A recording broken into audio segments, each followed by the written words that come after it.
Menggerakkan lagi ya. Gimana? Mana tuh?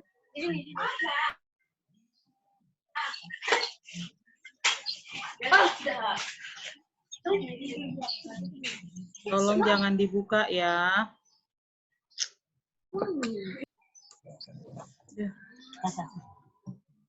Sebentar, ini juga. Aduh, sudah mulai mengganggu lagi. Masih ada yang telepon-telepon, Mem. Bentar. Oke, kita lanjut. Jadi kita harus tahu arah dan tujuan perjalanan sebelum kita pergi. Itu ya pelajaran dari dongeng yang kita sudah baca tadi. Kita lanjutkan.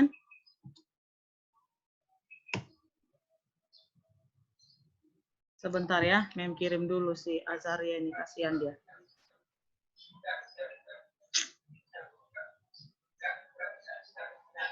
Oke. Kenapa enggak ada sih?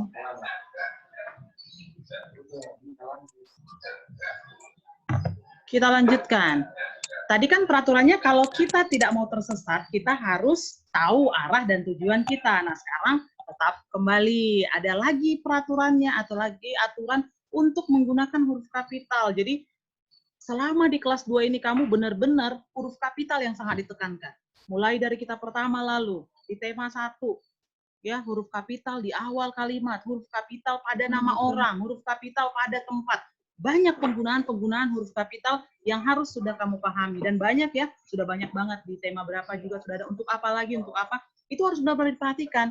Jadi, pada saat kamu kirim tugas ke Mem, kan Mem selalu bilang, ditulis ya soalnya. Karena kan kalau cuma jawabannya pastilah nilainya pasti 100. Tapi bukan hanya itu yang Mem lihat. Apa yang membedakan kamu dengan temanmu, Mem lihat. Bagaimana cara menulisnya?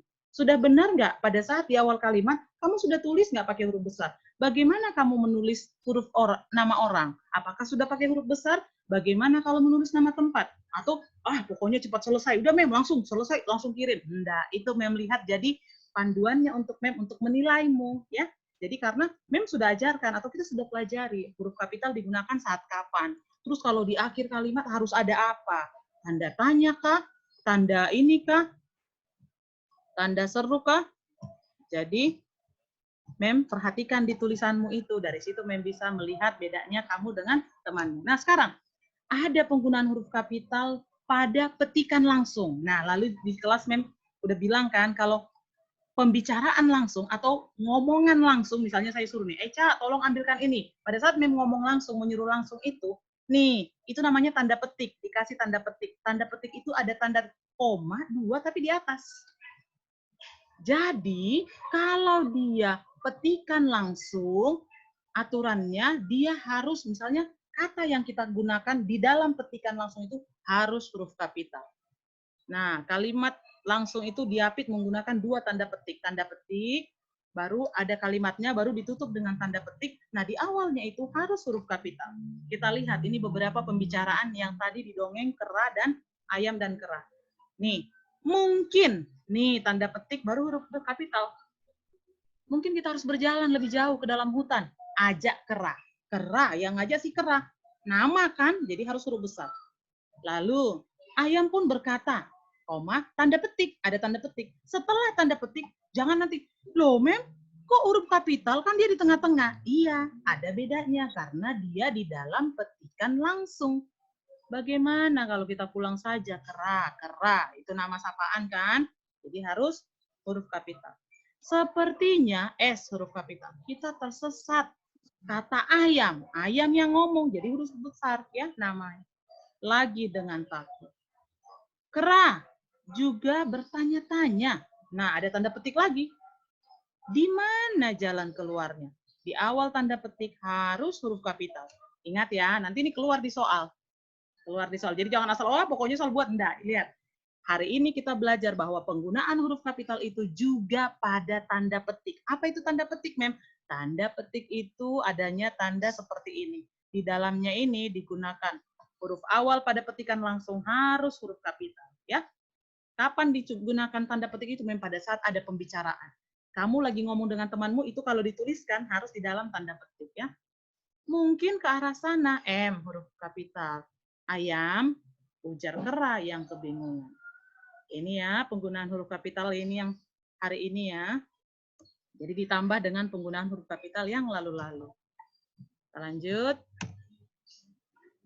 Nah, sekarang kemarin Mem sudah tugasi kamu untuk membuat karya 3 dimensi dari kulit-kulitan. Ada yang kirim kulit telur, ada yang kulit jeruk, ada yang kulit jagung, ada yang kulit salak, dan yang lain-lainnya.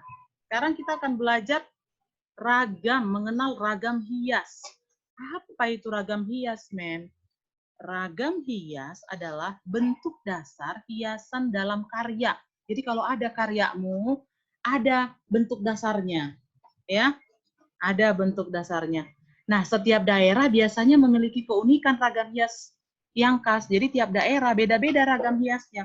Kalau kamu pergi ke bandara, nah kamu pasti langsung lihat ada ragam hias di situ di dinding-dindingnya itu, atau ke kantor-kantor yang ada di sini pasti akan lihat ada ukiran-ukiran ragam hias daerah tertentu. Kamu pergi lagi ke kota lain pasti akan beda ragam hiasnya lagi.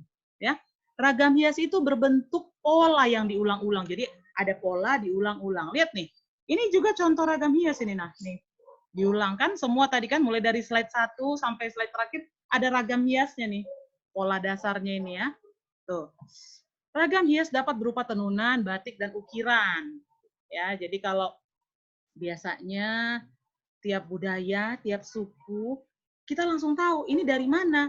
Ini dari mana? Dari ragam hiasnya. Ya. Oke, lebih jauh kita lihat. Nih, motif ragam hias.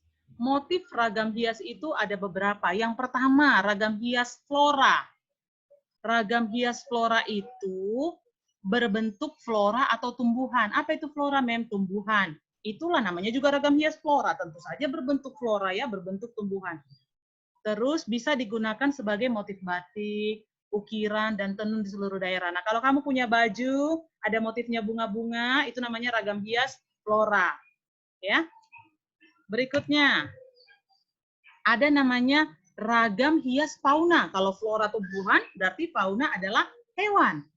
Berbentuk hewan, seperti kupu-kupu, burung, gajah, dan ikan. Ada kan bajumu biasanya?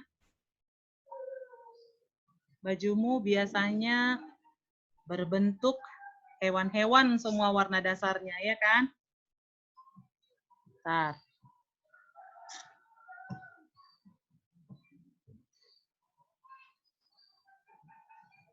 Oke. Kemudian digunakan sebagai motif batik juga, ukiran, anyaman, dan tenun di seluruh daerah Nusantara biasanya ya. Yang ketiga, ragam hias apa lagi? Ragam hias geometris. Apa itu ragam hias geometris? Nah, bentuknya geometris, berbentuk garis, bidang, dan sudut yang dirangkai sesuai selera dan imajinasi pembuatnya. Jadi biasanya dia berbentuk garis ataupun bidang. Itu namanya ragam hias geometris. Kalau tadi ada ragam hias, ada lagi yang nyoret kan? Tolong ya. Jauh tangannya dari laptop, dari handphonemu. Mem bisa lihat kamu menulis.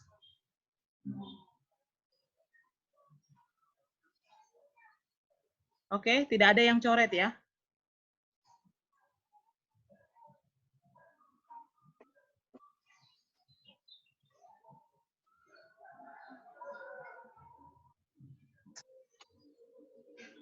Tangannya jauh dari Mem bisa lihat semua. Mem lihat di layar Mem harus lihat semua tanganmu itu di buku, bukan pegang laptop atau pegang komputernya.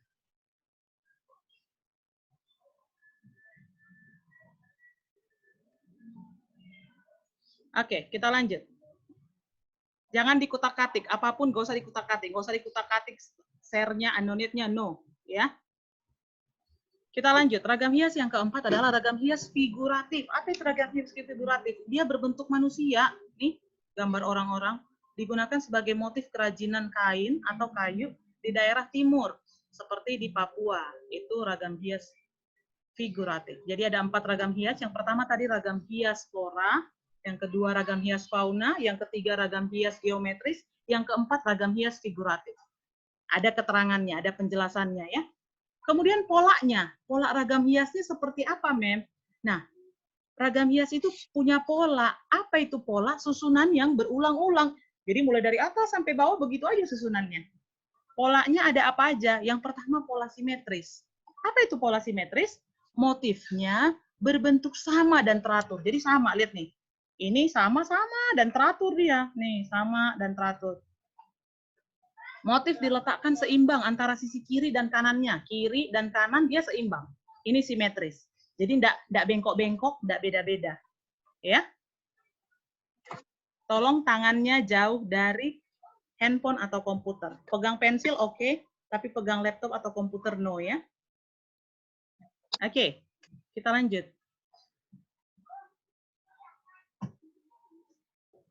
Azaria jangan dibuka mic-nya ya. Kalau Mem tanya kamu nanti Mem buka mic-nya.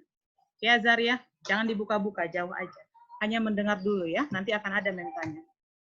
Kita lanjut.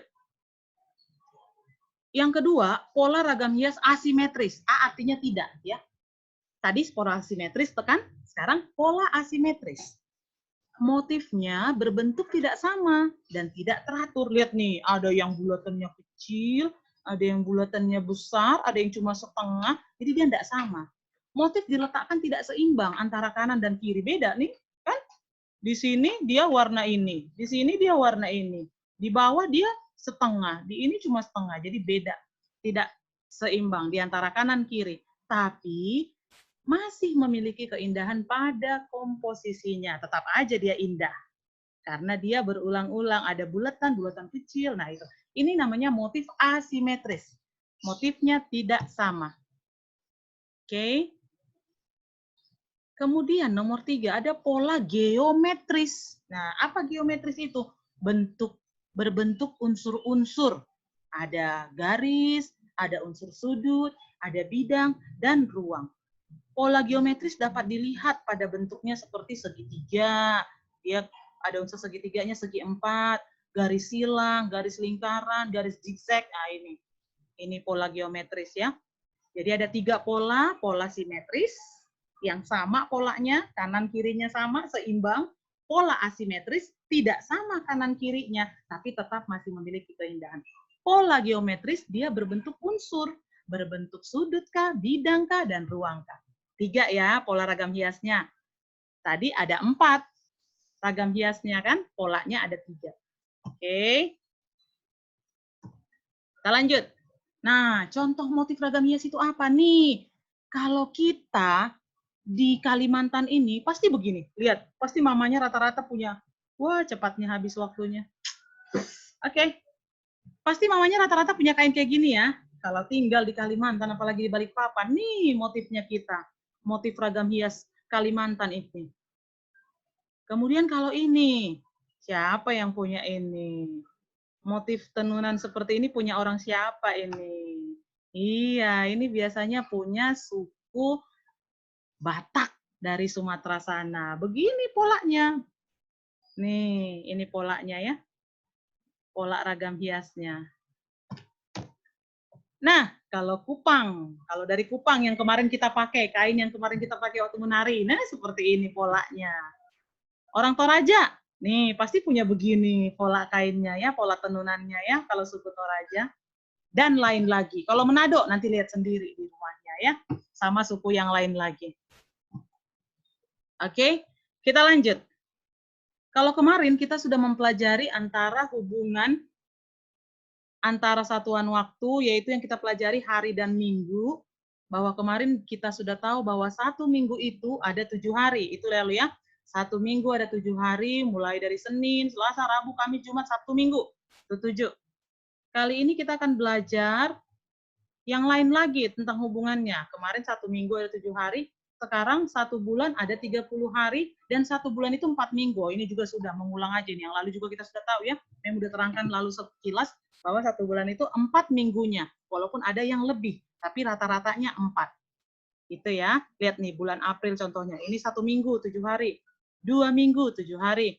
3 minggu, 7 hari lagi. 4 minggu, 7 hari. Jadi, 1 bulan ini kita rata-ratakan 4 minggunya. Dan harinya dirata-ratakan 30 hari.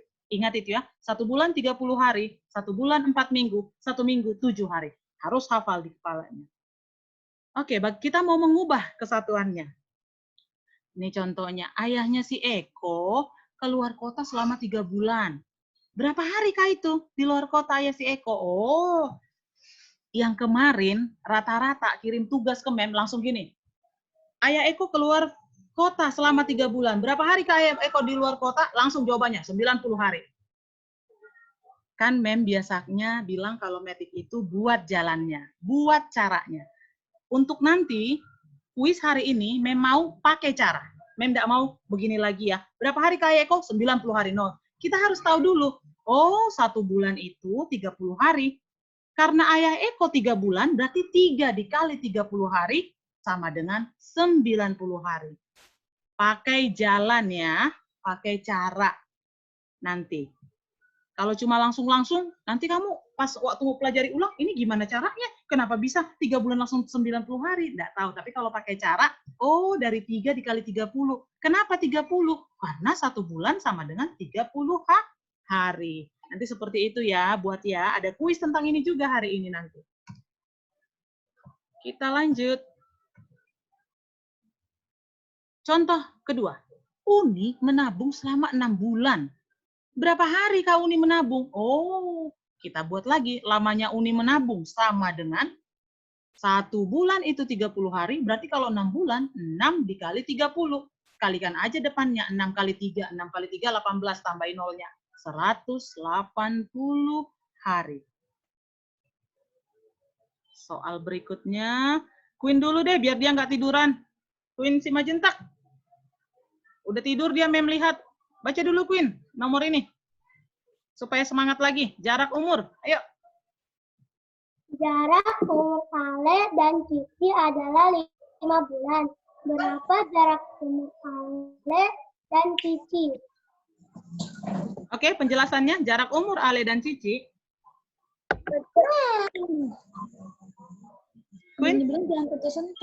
Queen, jarak umur. Jarak umur Ale dan Cici adalah 5 bulan. Berapa jarak umur Ale dan Cici? Iya, bawahnya Queen, lanjut. Jarak umur Ale dan Cici sama dengan? Jarak umur Ale dan Cici sama dengan 5 kali 30, 100 sama dengan 150 hari. Next, Azaria. Udah kabur si Azaria. Udah pergi kemana Azaria ini? Azaria, baca nomor berikutnya. Made.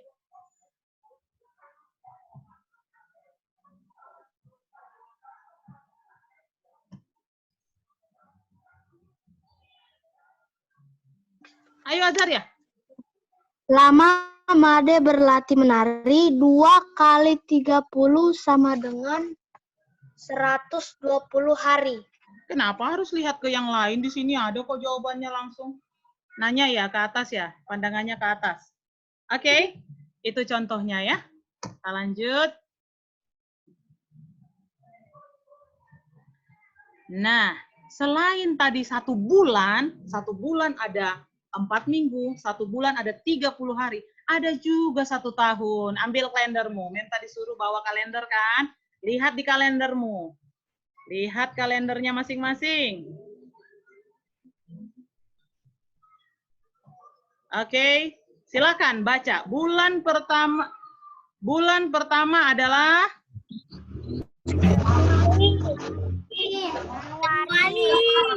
lanjut.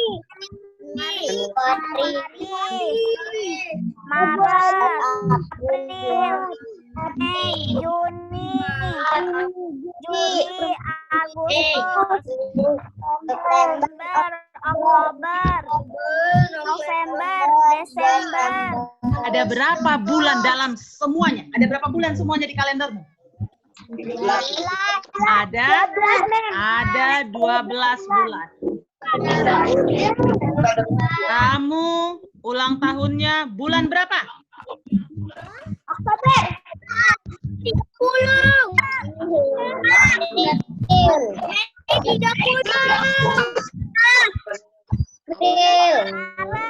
Oke. Yang baru berulang tahun kemarin ada di grup.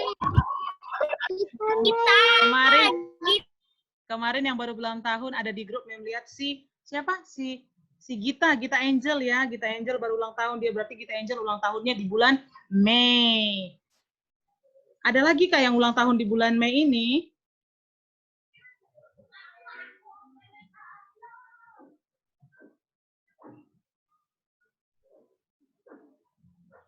Oke. Karena daripada nanti kita kepotong waktunya sudah tinggal 2 menit lagi. Habis ini masih ada setengah pembelajaran lagi kita. Habis ini masuk lagi ya. Dengan yang tadi langsung aja lihat di ID, klik ke bawah nanti langsung ada itu Anike personal ID meeting, langsung ada, klik itu aja. Kalau nggak bisa, tapi rata-rata udah bisa lah, udah sering banget kok kita Zoom ya. Diklik ID-nya baru masuk lagi ya. Kita masuk lagi setelah ini. Karena sudah tinggal 2 menit, nanti asik-asik kita cerita, tiba-tiba dia mati sendiri seperti kemarin. Oke.